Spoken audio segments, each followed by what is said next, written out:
What's up, CarddIQ fam? It's me, Chavez, and in today's video, you're learning all about my 5 biggest fails when it comes to collecting and investing in sports cards, but more importantly, I'm sharing with you exactly what I learned and how it's changed my approach moving forward.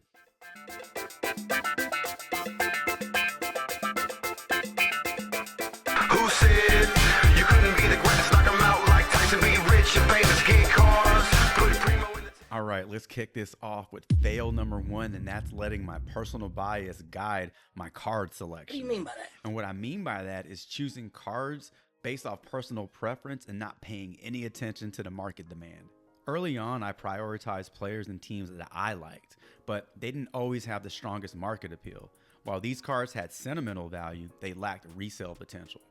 My biggest takeaway here and the lesson learned was to focus on market trends and opportunities to buy low and sell high rather than favoring my personal favorites.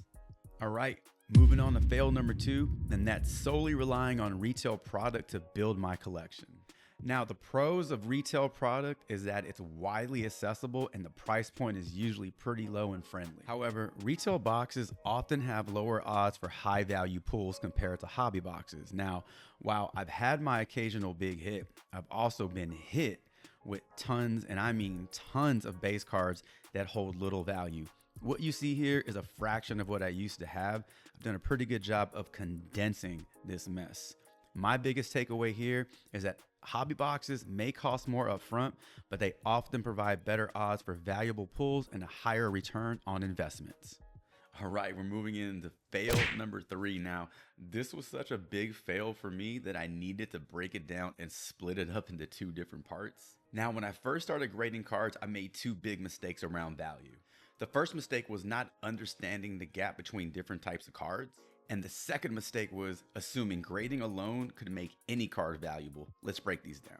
All right, let me start off by saying that not all PSA 10s are created equal. And let me repeat that in case you didn't hear me the first time. Not all PSA 10s are created equal. In fact, a PSA 10 base card is going to vastly differ in value compared to a PSA 10 short print, rare, or high tier rookie card. And this is something that I heavily underestimated when I got back into the market, the importance of player significance and rarity. Now, to illustrate my point, I want to pull up a quick eBay search that I did on one of the best players in the NBA, and that's Anthony Edwards. And I want to show you what some of his cards are selling for, base cards are selling for in a PSA 10. So I went ahead and pulled up a search for a 2020 NBA Hoops Anthony Edwards rookie card, and you can see right off the bat that the top 3 sales that we're seeing on this page are under $50. In fact, 2 of them have sold for under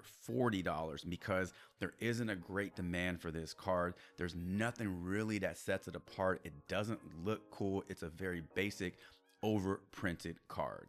Now, on the flip side, when we search for Anthony Edwards NBA Hoops rookie cards in a parallel or short print, check out some of these prices. The first 2 pop off to me because they're almost totaling $300. The third one, almost $200. The fourth one, around $150. And the reason for that is these cards set themselves apart due to their print run being short and the parallel.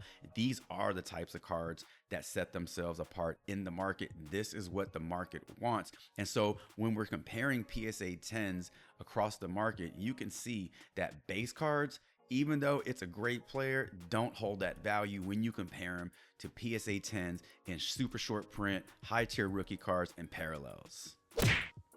All right, the second part is actually something I'm going to consider as my 4th biggest fail on my list of 5 is assuming that grading alone could make any card valuable. Now, something that I learned early on is grading alone does not create demand for a card. And in fact, unless that card is commanding respect and is in high demand on the market, it's going to struggle to sell regardless of what slab it's in. Now, I want to show you a quick search that I did on eBay using Tom Brady's rookie card to illustrate the point that if the card isn't in demand and isn't commanding respect, then it's going to struggle to sell in a slab. You can see that Tom Brady's 2000 Bowman rookie card is demanding a ton of respect, and it is in high demand on the market. You can see that the first 3 listings here average about $660 per sale. Here's another one for $150, which seems a little low for a Tom Brady rookie, but you can see that this card, ungraded, is commanding a ton of respect on the market. Now, to give you a better understanding of a card that isn't in demand, and doesn't matter if the grade is high or who the player is, I want to do another search with Tom Brady, except this time we're going to search base cards out of the 2021 Mosaic set. And you can see right off the bat, well, this first listing is crazy. Somebody bought a Tom Brady Genesis for under $1 in the PSA 10 slab. That person walked off with a steal. But check out this next listing. Tom Brady TD Masters Green Mosaic in the PSA 10. This one sold for under $20 with 9 bids. The next one you see is a base card. Tom Brady in the Buccaneers uniform. This one sold for under $20 in the PSA 10 slab. And the next card we see is another Mosaic base card that sold for under $20. The reason these are selling for under $20 and they just aren't commanding a ton of respect on the market is because they're base cards and they're pretty undesirable. So this is another great example of it doesn't matter who that player is or what the slab is. If the card alone isn't generating enough movement on the market and respect on the market, then it's very tough to get any sort of ROI on your investments. I hope you've enjoyed this video so far and that my insights have helped you avoid some very common pitfalls when it comes to card collecting and investing. Now, as we move into the 5th biggest fail, I want to emphasize how this one ties everything together, because it's not just about the cards you choose or the grades they receive, but it's about understanding the market itself. So with that being said, let's dive on into my 5th biggest fail, and that's not investing the proper amount of time into recent card sale trends. Only looking at listed prices instead of researching actual sales data is a recipe for disaster. But early on, that's exactly what I did. I relied on listed prices and didn't take the time to research eBay sold listings or market trends, which gave me an unrealistic picture of the card's value. Now, one of the most eye-opening things I've learned is how some sellers will list their cards online at sky-high prices, hoping someone will take the bait. You might see a PSA 10 base card listed for $500, and at first glance, it's easy to think, wow, this card has to be worth that much. I mean, why else would they be listing it at that price? But here's the thing, just because it's listed at that price doesn't mean anyone is actually paying it.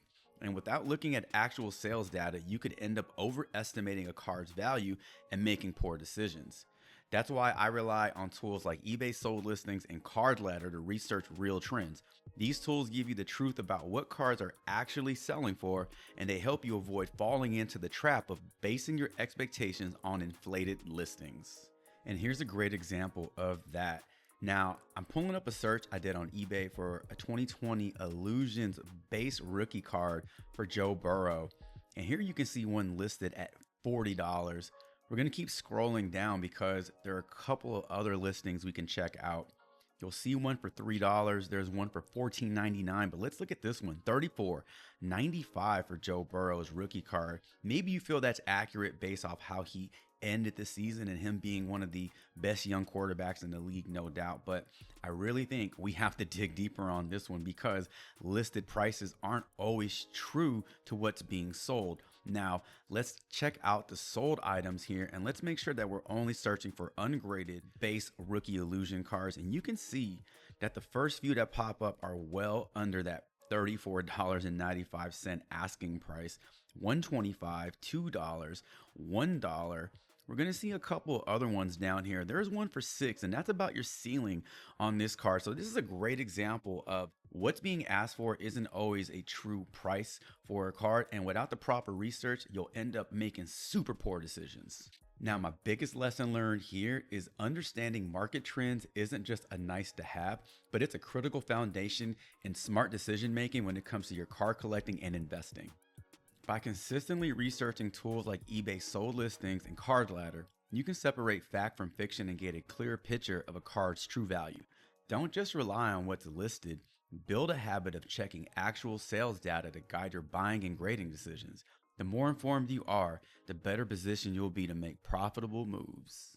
Now, after all these fails, I've come to realize that the key to success in the sports card world is constant learning and adapting. Every single mistake that I've made has shaped my approach and helped me to get better. I hope my experiences have helped you move forward with more confidence and avoid some of the mistakes that I wasn't able to avoid when I first got back into the hobby. Last but not least, I'd love to hear from you. Go ahead and leave me a comment below and just let me know what are some of the biggest fails you've had when it comes to sports card collecting and investing. And until my next video, Chavez is out.